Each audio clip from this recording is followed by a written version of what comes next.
En este video voy a hablar sobre la carta psicométrica. La psicometría es el estudio de las propiedades termofísicas del aire, las cuales son la temperatura del bulbo seco, temperatura del bulbo húmedo, temperatura del punto de rocío, humedad relativa, humedad absoluta, etc. Todas estas propiedades están interrelacionadas. Si queremos usar una ecuación para resolver todas estas propiedades, es como resolver una ecuación de séptimo grado. Es casi imposible hacer un cálculo simple. Para sustituir eso, la manera más fácil de calcular las propiedades es utilizar la carta psicométrica, que analiza todas estas propiedades. 7 propiedades se pueden encontrar dentro de este gráfico siempre que se tenga un solo, un solo punto trazado en este gráfico. Vamos a repasar las 7 propiedades. Como vemos aquí, eh, esta carta psicométrica está simplificada. La primera propiedad que podemos observar es la temperatura del bulbo seco. Aquí está nombrada como temperatura seca.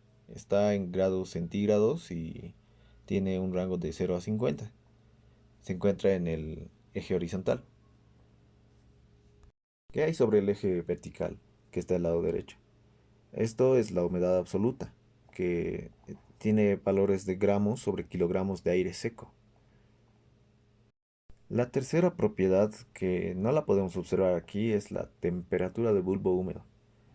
Pero para hacernos una idea, esta temperatura del bulbo húmedo va a ser paralela a la entalpía, que sí podemos observarla. La cuarta propiedad es la humedad relativa, que aquí la podemos ver como líneas curvas azules que tienen valores en porcentaje porque es humedad relativa, ¿verdad? Entonces, esta humedad relativa solo puede llegar hasta el 100% debido a que cuando llega al 100% el agua que se encuentra en forma de vapor en el aire se empieza a condensar. Entonces no puede pasar de humedad relativa del 100%. La propiedad es el volumen específico, que aquí está representada como con líneas verdes. Y como sabemos, el volumen específico es el recíproco de la densidad. En este caso estamos hablando de densidad o volumen específico del aire seco. La sexta propiedad va a ser la entalpía específica. Es específica porque está en unidades de kilojoules por kilogramo de aire. Y como dijimos antes, estas líneas de entalpía van a ser paralelas a las líneas de la temperatura del bulbo húmedo. Séptima y última propiedad, tampoco podemos observarla aquí, pero estamos hablando de la temperatura del punto de rocío, que es fácil de determinar cuando estamos leyendo la carta psicométrica, que más adelante les voy a explicar cómo. Lo más importante al usar la carta psicométrica es que si se quiere ubicar un punto en el gráfico, se necesita tener al menos 2 propiedades. Resumamos, en este diagrama se puede ver que las distintas líneas representadas tienen distintas propiedades, representan distintas propiedades. La carta psicométrica real se vería así. Este es un gráfico de la SRAE, el cual es el gráfico más formal o gráfico que se debe usar para hacer un análisis real, si es que queremos hacer un análisis real. Pero la versión simplificada es buena para explicarlo, ¿verdad?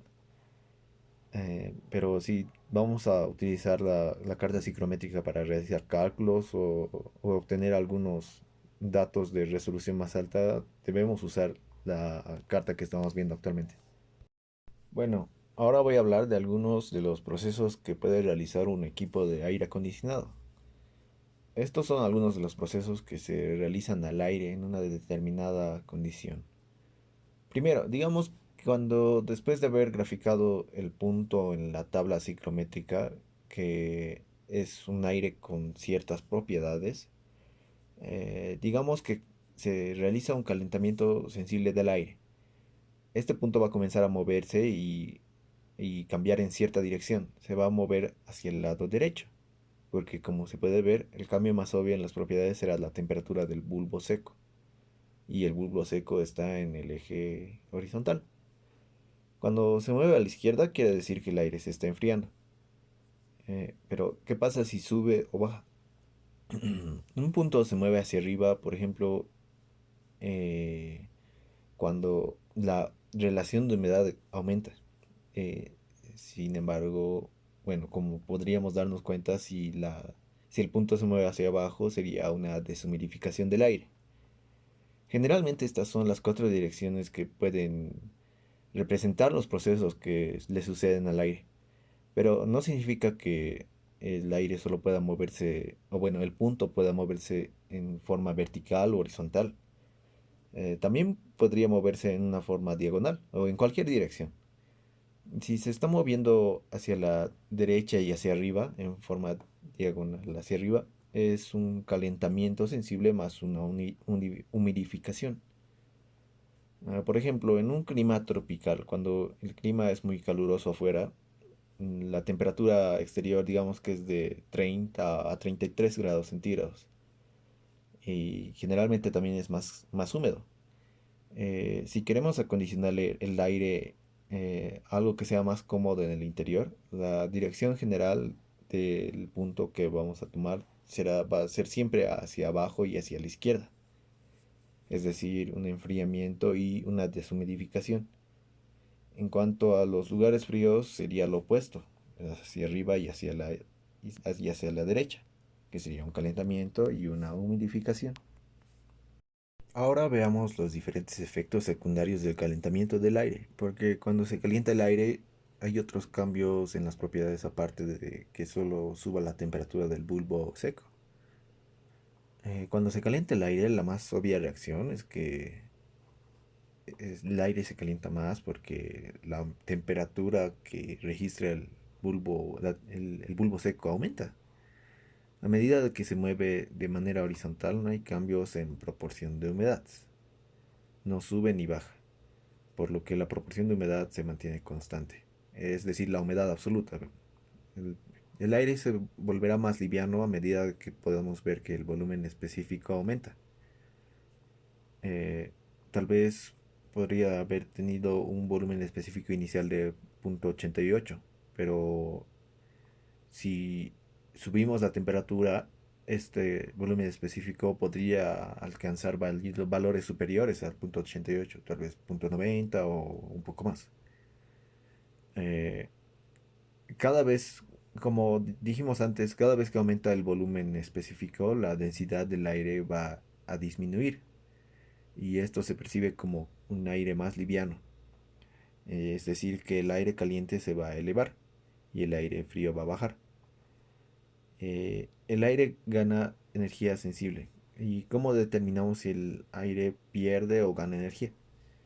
Tendríamos que mirar el valor de la entalpía que tenemos aquí en la carta ciclométrica también.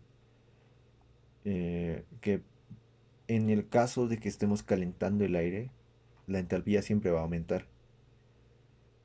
Eh, y por último, podemos hablar de la humedad relativa, que si es que solo calentamos el aire, la humedad relativa va a disminuir. Este proceso de deshumidificación en la práctica es muy difícil de lograrlo porque se tendría que utilizar algunos productos químicos. Por ejemplo, ah, los métodos usuales son usar productos químicos tales como disecantes o gel de sílice para absorber la humedad en el aire.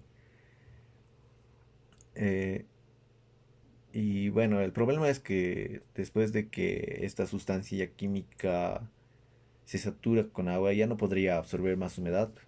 Entonces se tendría que cambiar de producto, ¿verdad? O sea, tendrías que reponer el producto. Y o también regenerarlo, que puede ser el caso de que tengas que calentar el producto para que el agua en su interior pueda evaporarse.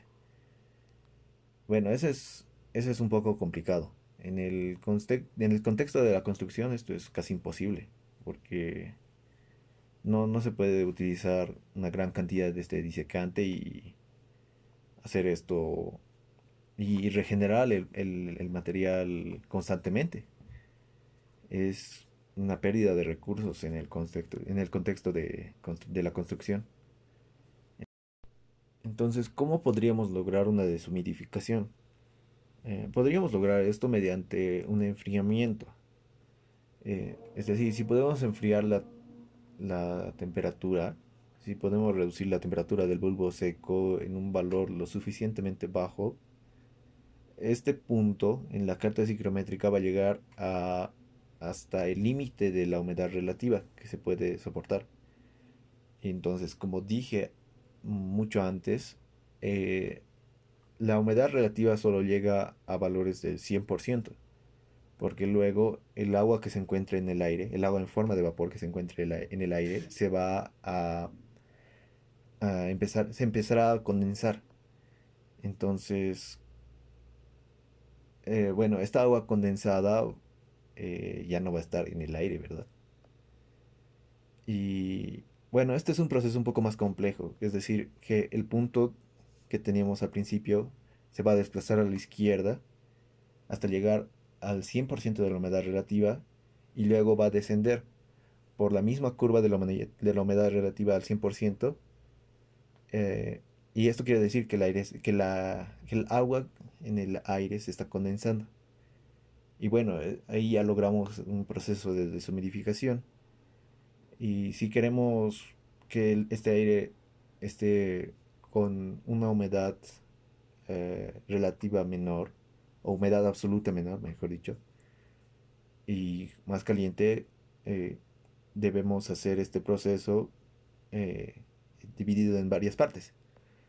Primero tendríamos que enfriarlo hasta llegar al punto del 100% de humedad relativa, esperar a que se condense un cierto valor del vapor de agua que se encuentra en el aire y luego volver a calentar el, el aire que estamos trabajando, ¿verdad? Y así podemos tener un aire, podríamos hasta llegar a la misma temperatura de la que hemos partido, la temperatura del bulbo seco, estoy hablando. Pero esta temperatura del bulbo seco va a estar con una menor cantidad de agua en forma de vapor, es decir, la humedad absoluta va a reducir.